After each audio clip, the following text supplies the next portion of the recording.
Hi hello नमस्ते, मी वैशाली तुमचं माझ्या चॅनलवरती मी पुन्हा एकदा स्वागत करते।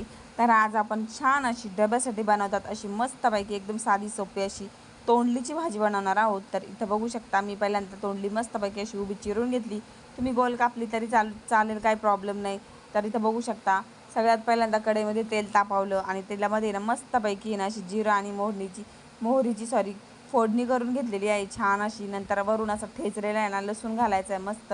त्याच्यानंतर याच्यात घालायचा आहे कढीपत्ता, ते पण छान फोडणी करून घ्यायची। त्याच्यानंतर मी याच्यात घातलेली आहे हळद, कांदा लसूण मसाला, मालवणी मसाला आणि मस्तपैकी याला ना मस्त असं छानपैकी ना तेलामध्ये फ्राय करून घेतले।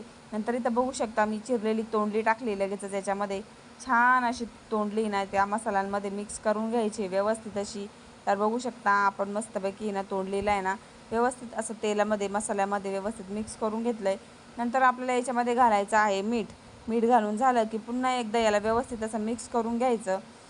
छान असं व्यवस्थित मिक्स करून झालं की याच्यावरती झाकण ठेवायचं आहे आपल्याला आणि 5 मिनटासाठी ना या भाजीला शिजायला ठेवायचं आहे। तेलात अजिबातच याच्यामध्ये आपल्याला पाणी वापरायचं नाही, फक्त आणि फक्त तेलावर शिजवायची।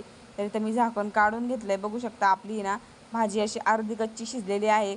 तर आपल्याला ना भाजी अर्धी कच्ची शिजून झाली ना की काय करायचं आहे माहिती का, आपल्याला शेंगदाण्याचा कूट घालायचा आहे याच्यामध्ये।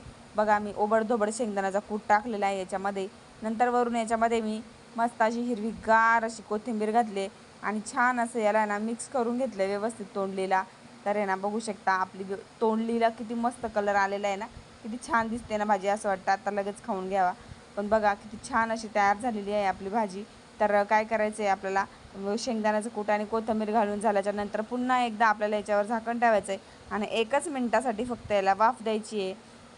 वाफ देऊन झाली की बघू शकता आपली भाजी इथं खाण्यासाठी तयार झालेली आहे। सकाळी डब्यासाठी तुम्ही ही भाजी नक्कीच ट्राय करून बघा, खूपच छान लागते, एकदम टेस्टी लागते।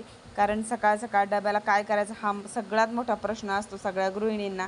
तर अशा प्रकारे तुम्ही तोंडलीची भाजी करून बघा आणि मला कमेंटमध्ये नक्की सांगा की तुमची भाजी कशी झाली होती ते। आणि आजचा जर आपला व्हिडिओ आवडला असेल तर व्हिडिओला लाईक करा आणि चॅनलला सबस्क्राईब करायला विसरू नका। तोपर्यंत सगळ्यांना बाय।